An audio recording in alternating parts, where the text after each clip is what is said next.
a nice pasta that I made on Valentine's Day. I was trying to imitate the scene from Lady and the Tramp. Maybe I'll try and do that today. Oh, sorry that I'm doing this in the daytime. In actual fact, the real reason is because we're actually going out on a date today, me and my husband.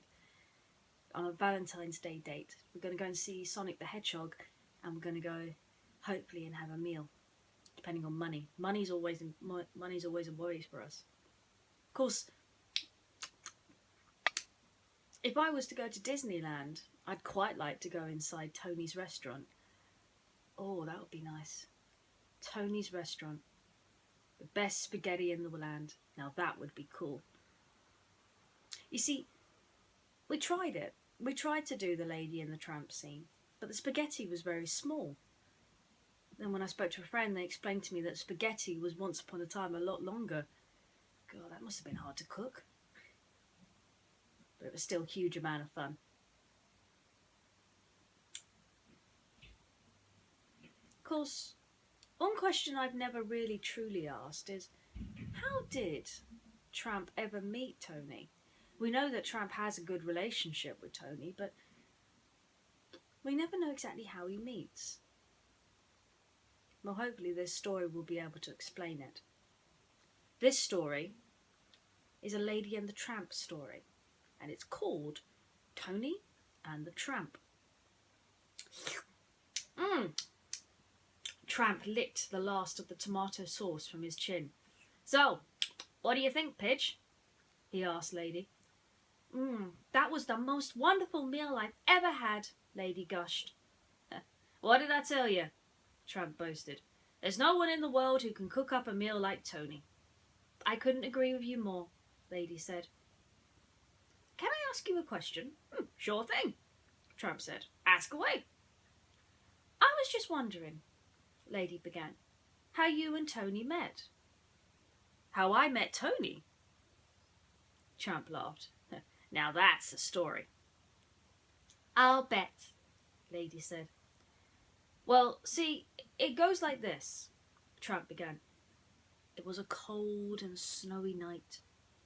I don't think I had ever been that cold before, and I know it hasn't been since. I'd been living uphill for miles. Icicles were hanging from the tip of my nose. Well, wait a minute, Lady interrupted.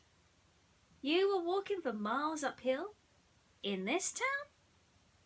That's right, Tramp said. You've never seen the likes of it. Exactly, Lady told him. You know why? Tramp shook his head. Because it isn't possible. There are no big hills around here, Lady said. Oh, okay, you're right, he confessed.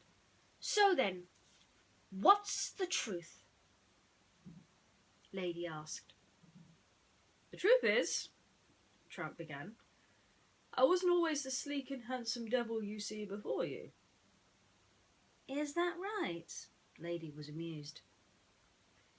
And this one afternoon I was being harassed by a group of mangy mutts who outnumbered me 10 to 1. So I took off as fast as my paws could carry me. And as they were chasing me, along came the dog catcher.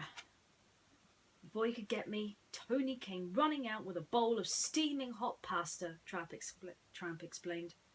He told the dog catcher I was his dog. The dog catcher didn't believe him. But when Tony put the bowl of pasta down in front of me, he had no choice. Let me tell you, I thought I'd died and gone to heaven. I can relate to that, Lady said, recalling the meal. And the rest, Tramp said, as they say, is history. I can see now why Tramp decided to take Lady to Tony's restaurant for their romantic meal. It must have been a fine young meal, spaghetti and meatballs. And I can understand now why he automatically, instead of giving Lady and the Tramp bones, offered to give him pasta instead. Tramp is such a charmer. But he's a gentleman. He demonstrates that gentlemen come in many different packages. Not just strong-built men like Gaston, but some of them have their gentlemanness deep inside. Kids are playing outside, which probably means it's my train coming soon. So I'll have to say goodnight to Bug now. I hope you enjoyed today's episode, and I hope you join me tomorrow. Now, if you excuse me, I have a date tonight. I'll see you again real soon. Bye for now.